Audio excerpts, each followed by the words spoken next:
My name is Isabella Tran. I'm 33 years old, and this is the story of how the person I loved most turned my life into ashes, and how I decided to rise back stronger than ever. From a young age, I was obsessed with design. While other kids were scribbling cartoons in their notebooks, I was sketching furniture, fashion, and architecture. I had a gift, and I knew it.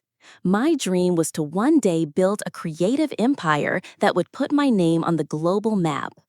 When I met Daniel, he seemed like the missing piece to my puzzle.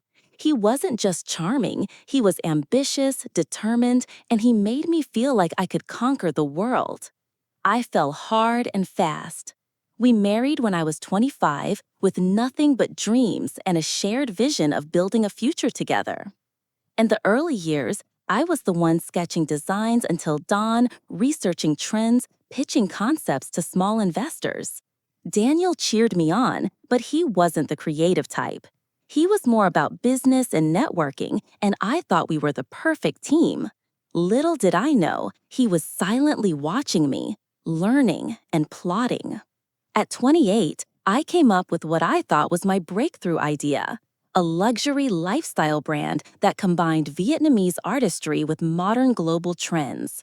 I poured every ounce of my soul into it: mood boards, prototypes, presentations. I remember showing Daniel one night, my hands trembling with excitement. He kissed me and said, "This is genius, Isabella." I believed him, but behind that kiss was a seed of betrayal. Months later, I found out Daniel had registered the company under his own name without telling me.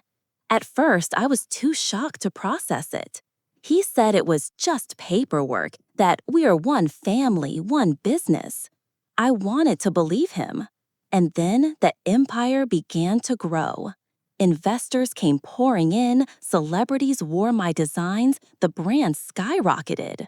But when the press asked Daniel where the ideas came from, he smiled and said, "I've always had a vision for innovation." Not once did he mention my name. Not once did he give me credit. I became invisible. At home, things got worse. The more successful he became, the more he dismissed me. He started treating me like a shadow, someone who should be grateful to stand beside him in photographs, smiling like the perfect wife. One night, at a glamorous party celebrating the brand's expansion into Paris, I overheard Daniel telling a group of investors, "Isabella doesn't understand business. She's just my muse, but I'm the brain behind this empire." My blood went cold. Muse? I was the architect. He had stolen my dreams, my blood, my sweat, and now he was erasing me completely. That night, I locked myself in the hotel bathroom and cried until I could barely breathe. I thought about leaving him, but then leaving meant abandoning everything I built. My name wasn't anywhere on the contracts. The designs were filed under his company. If I walked away, I'd be walking away with nothing. But here's the thing: I wasn't broken, not yet. Because deep down, a fire was growing inside me, and I swore that one day I would take it all back. That was the beginning of my war. I woke up the morning after that Paris party with swollen eyes and a pounding headache. Daniel was already gone, probably off having brunch with investors or posing for magazines. He loved the spotlight more than he loved me. I sat on the hotel balcony, staring at the city I had always dreamed of conquering. Paris should have been my victory. Instead, it felt like a graveyard for my stolen dreams. But as I sipped cold coffee, something inside me snapped. I couldn't just sit there, playing the supportive wife while Daniel wore my crown. No. If he had built his empire on my ideas, I could build one bigger, stronger, mine. That was the first time in years I felt alive. When we returned to Vietnam, I started keeping secrets of my own. During the day, I played the part of Daniel's perfect wife, smiling at charity galas, holding his arm for cameras, pretending to adore him. At night, I worked in silence. I opened an old notebook, the one where I had sketched ideas before Daniel even came into my life. raw concepts, designs too bold, too experimental for the brand we had built. They were mine, untouched. And this time, I swore no one would steal them. I rented a tiny office under a fake name, using the little savings I had left.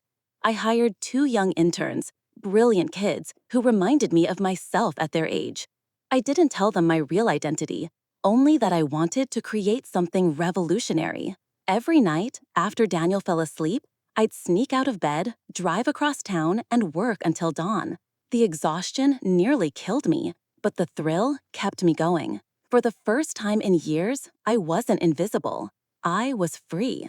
Then, fate threw me a curveball. One evening, while presenting a prototype to my interns, I noticed a man watching from the doorway. He was tall, sharp-suited, with eyes that could cut glass. I froze, thinking he might be a spy sent by Daniel. But instead, he introduced himself. Ethan Nguyen, venture capitalist. And I think I just found the most brilliant designer in Asia. My heart skipped a beat. Ethan had a reputation in the industry. He could turn small startups into global giants overnight. He was also known for being ruthless, backing only winners. At first, I hesitated. Letting him in meant revealing who I really was. And if word got out, Daniel would crush me before I even had a chance. But Ethan didn't back down. Over coffee, he leaned closer and said, "You've been robbed, Isabella." I know Daniel's empire, and I can smell when a man is taking credit for work that isn't his. You're the real genius, aren't you? I was speechless. No one had ever seen through the mask so quickly. For the first time, someone recognized me, not as Daniel's wife, not as a muse, but as the architect. And something in Ethan's gaze told me he wasn't lying. With his investment, my secret project exploded. We expanded from sketches to full prototypes, from whispers to an underground buzz. Influencers started wearing pieces without even knowing the designer's name. The mystery of the ghost brand, as they called it, spread like wildfire. Daniel had no idea. He was too busy flying to Dubai, New York, and Tokyo, bragging about his vision. But soon, our worlds would collide. Because one night, at a major fashion gala in Ho Chi Minh City, the unthinkable happened. The models on stage were supposed to showcase Daniel's newest collection, designs I recognized instantly as the watered-down versions of my old sketches. But when the spotlight hit the runway, the crowd gasped. Half the models were wearing clothes from my secret brand. Ethan had orchestrated it. My designs, bold and unapologetic, stole the show. The audience went wild. The press swarmed. Daniel's collection looked like a cheap imitation in comparison. And in that chaos, Daniel's eyes found mine across the ballroom. His face twisted into something I had never seen before. Rage, betrayal, fear. He finally realized I wasn't his shadow anymore. I was his rival. That night, as cameras flashed and journalists begged for interviews, I felt something I hadn't felt in years. Power. But I also knew this was only the beginning, because Daniel wasn't the type to lose gracefully. No, he would come after me with everything he had. And if I wanted to survive, I had to be ready for war. The morning after the gala was a storm I had both feared and expected. News outlets all over Asia buzzed about the mysterious designer who had humiliated Daniel Tran, the self-made fashion tycoon. Headlines screamed, "Who is the ghost behind the runway revolution? Daniel Tran overshadowed by unknown brand." For the first time in years, his name wasn't being praised, it was being questioned. And Daniel hated being questioned. He came home late that night, his face pale with fury, his jaw clenched so tightly I thought his teeth would break. He didn't even bother to pretend for the staff. "Isabella," he hissed, slamming the front door shut. "What the hell have you done?" I froze, my hands gripping the edge of the kitchen counter. I had imagined this moment countless times, but the reality was more terrifying. He knew. "I should be asking you that," I shot back, surprising even myself with the steel in my voice. You built an empire on my sketches, my vision, my blood. Did you really think I'd stay silent forever? His eyes darkened, and for the first time, I saw fear flicker beneath his rage. Not fear of me, but fear of losing the empire he had stolen. "You're nothing without me," he spat. "Do you think anyone would take you seriously without my name attached to you? I made you. I own you." That was the last straw. I stepped closer, looking him dead in the eyes. "No, Daniel, you caged me, but I built the wings, and now I'm flying, whether you like it or not." He didn't hit me. He didn't scream. Instead, he smiled, cold and calculating. That was worse. "You've just declared war on me, Isabella," he said softly, "and you're going to regret it." The next few weeks were hell. Suddenly, suppliers who had promised to work with my brand began pulling out, citing unforeseen complications. Venues canceled last minute. Shipments disappeared. Social media pages promoting my designs were mysteriously taken down. It was Daniel. He was using his connections, his power, his money to strangle me before I could rise any higher. One night, my intern Mai burst into tears in the office. "They're blacklisting us," she cried. "If this keeps up, we'll be finished before we even launch."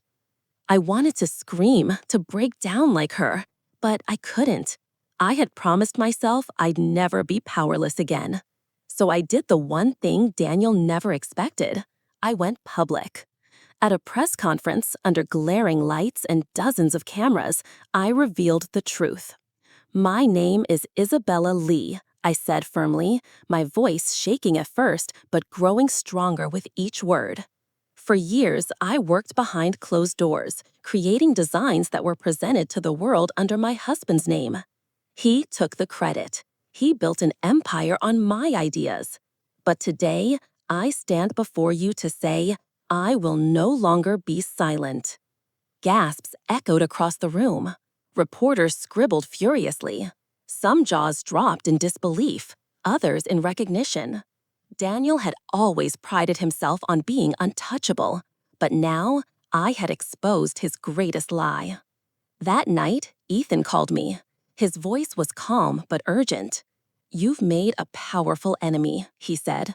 "Daniel won't stop until you're ruined, but if you're ready to fight, I'll make sure you have the resources to survive." I hesitated. Trusting anyone after years of betrayal felt impossible. But Ethan's words weren't just business. They carried a kind of fierce loyalty I hadn't felt in years. "Why are you helping me?" I asked quietly. There was a pause, then his answer. "Because you remind me of myself. And because geniuses like you shouldn't live in someone else's shadow." For the first time, I believed him. But Daniel wasn't done. Days later, a scandal broke. Articles surfaced accusing me of plagiarizing designs, claiming I had stolen ideas from European houses.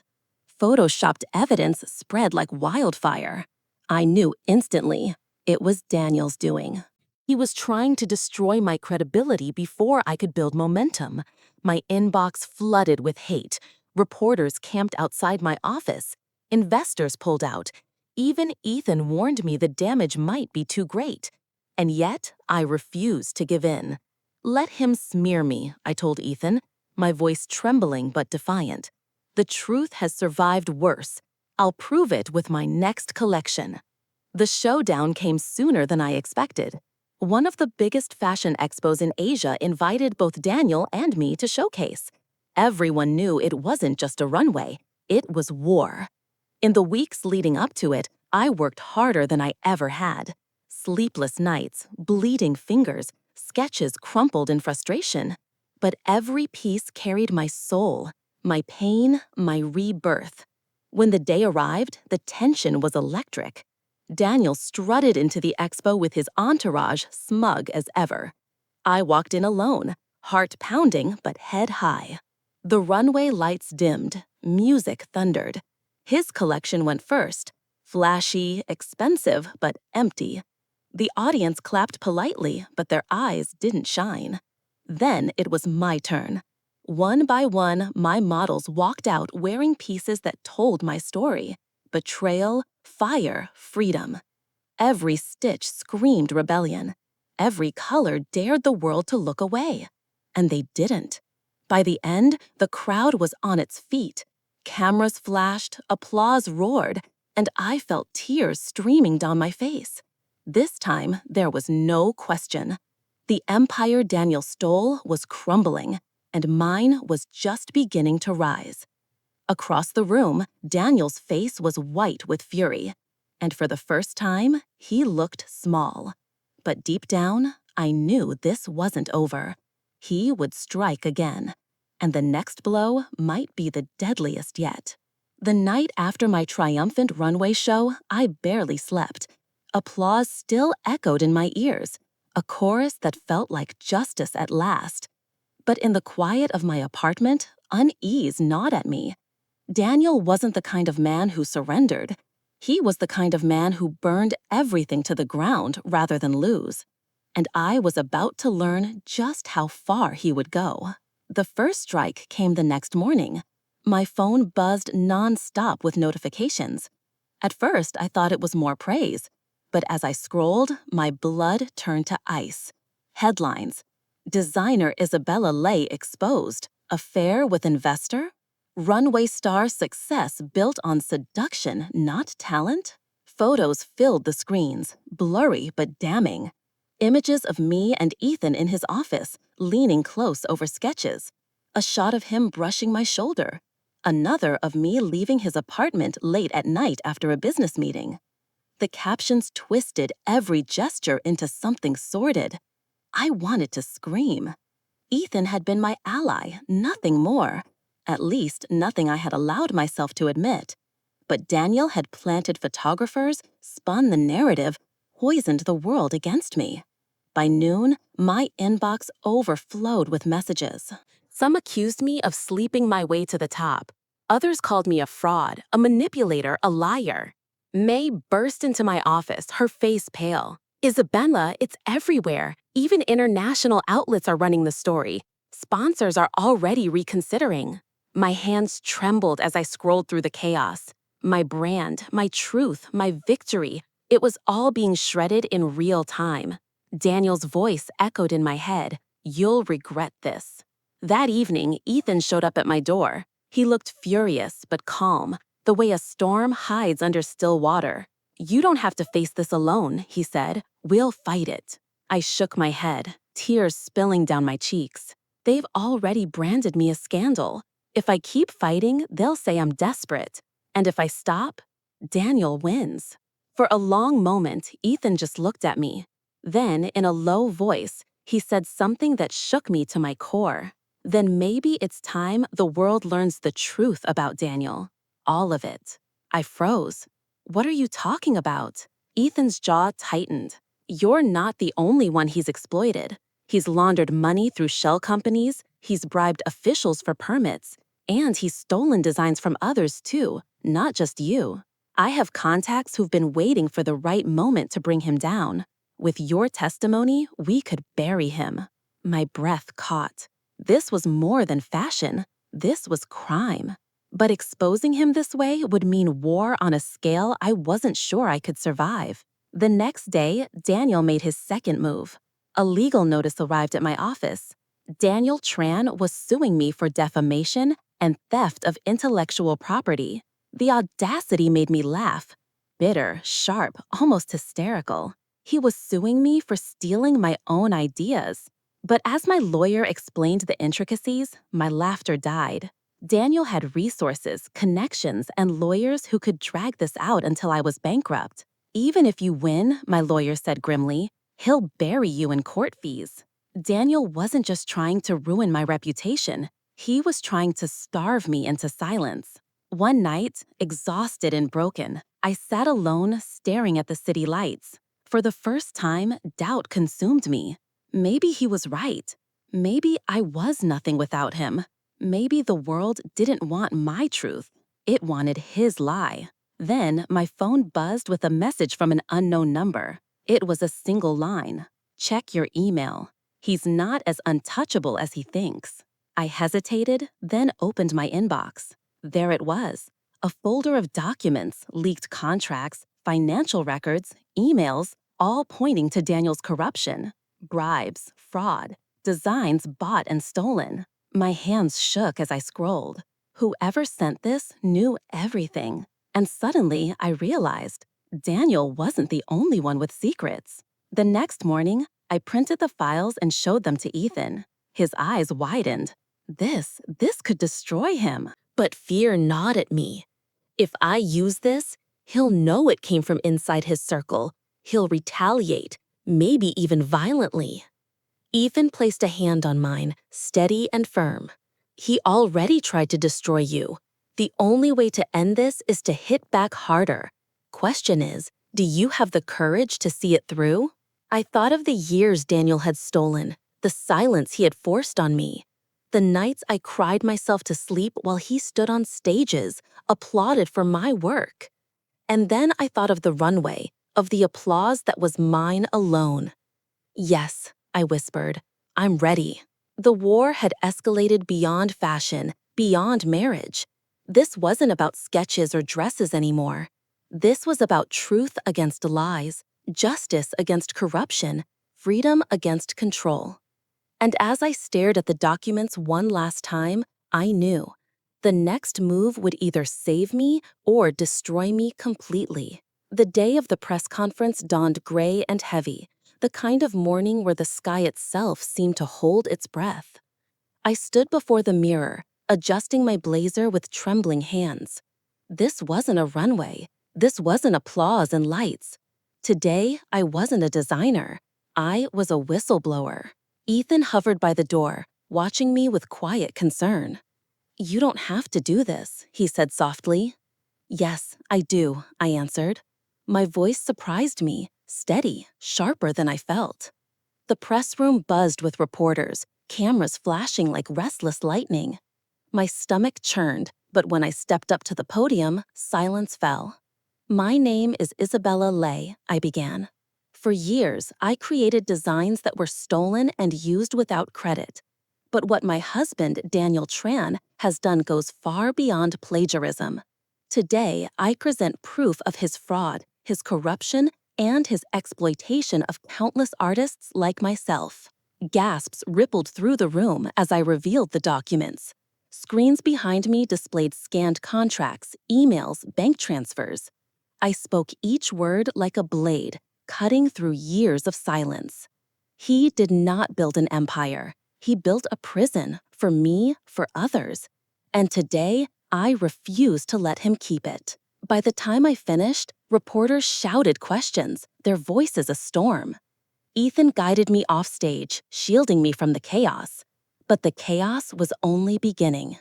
Within hours, headlines exploded across the globe. Fashion mogul exposed, Daniel Tran under investigation.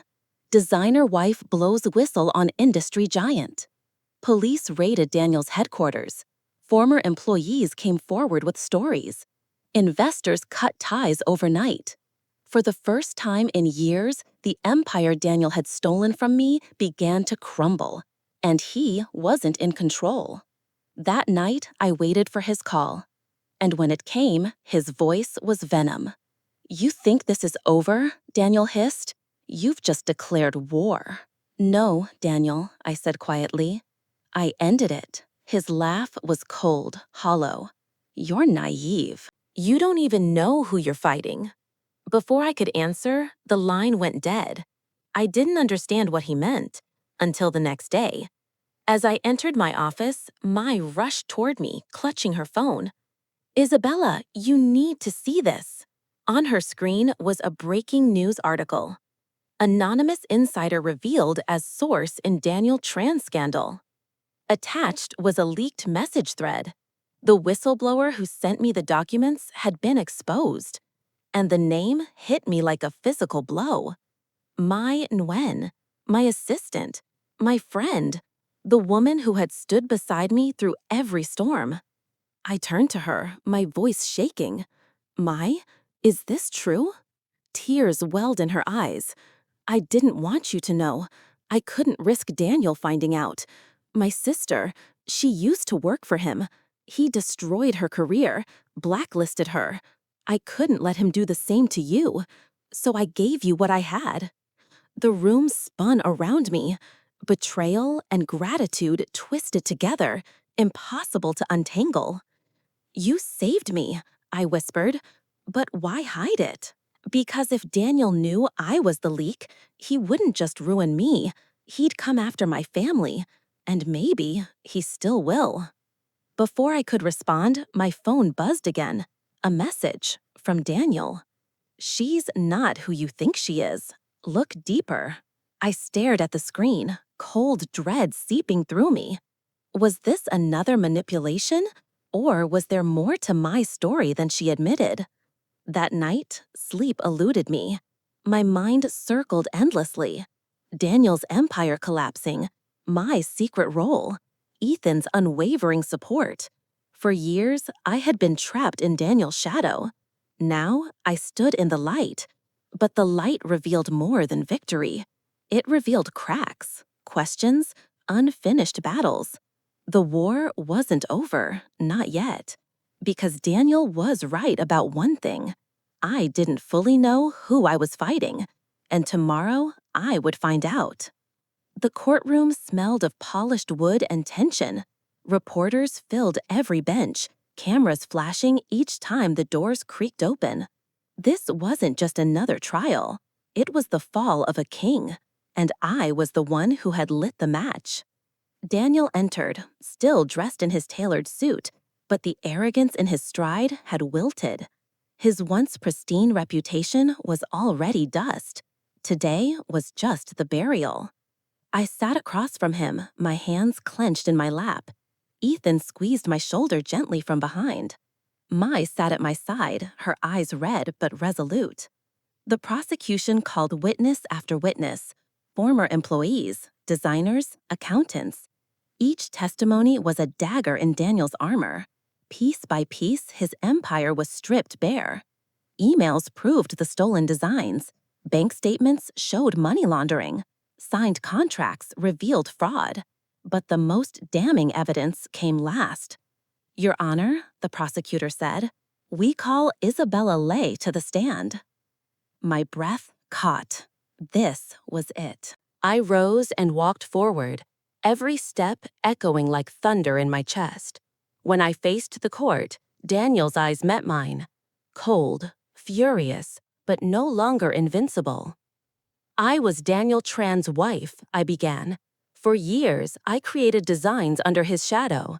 He took credit, built an empire on my work, and silenced me with manipulation and fear. But I am not afraid anymore. I lifted the folder in my hand, the one Mai had risked everything to give me. These documents prove not only theft, but deliberate sabotage of young designers across the industry. Daniel Tran destroyed careers to protect his throne. My voice was not the only one he stole, but today, those voices will be heard. Gasps echoed through the room as the evidence was projected on the screen. Every email, every forged signature. And for the first time, I saw Daniel break. His jaw tightened, his fists clenched. He looked small, defeated. The verdict came faster than anyone expected. Guilty on all counts. The words rang like bells in my soul. Daniel was sentenced to prison, his fortune seized, his empire dismantled. It was over. When the gavel fell, I felt something inside me shatter. Not in pain, but in release. The chains I had carried for years dissolved into nothing. Outside the courthouse, reporters swarmed, shouting my name. But this time, I wasn't invisible. I spoke clearly, my voice strong. This isn't just my victory. It's for every artist who has been silenced, every dream that has been stolen. No one should have to lose their identity to succeed. Today, we take it back. The crowd erupted in applause. Cameras flashed, but I didn't care about the headlines anymore. For once, I wasn't a footnote in someone else's story. I was the author of my own. Weeks later, life felt different, lighter. Daniel was gone. locked away where he couldn't hurt anyone again. His company was dissolved, and many of the artists he had wronged were given compensation from his assets. I opened my own design studio. Not in secret, not behind someone else's name. This time, the sign above the door bore mine. Isabella Lay Studio. Mai became my partner, no longer hiding in the shadows. Ethan was always there, steady as ever, his quiet presence turning into something deeper, something I had been too broken to see before. One evening, as the sun painted the city gold, Ethan and I sat on the studio balcony. "You did it," he said. "No," I smiled. "We did it." For a long moment, we just sat there, the silence comfortable, the air no longer heavy with secrets. I reached for his hand, and he didn't hesitate. Looking back, I realized Daniel was right about one thing. I hadn't known who I was fighting. But it wasn't just him. I was fighting my fear, my silence, my doubt. And in the end, I won. Because I wasn't just reclaiming stolen dreams. I was building new ones, dreams that no one could ever take away again.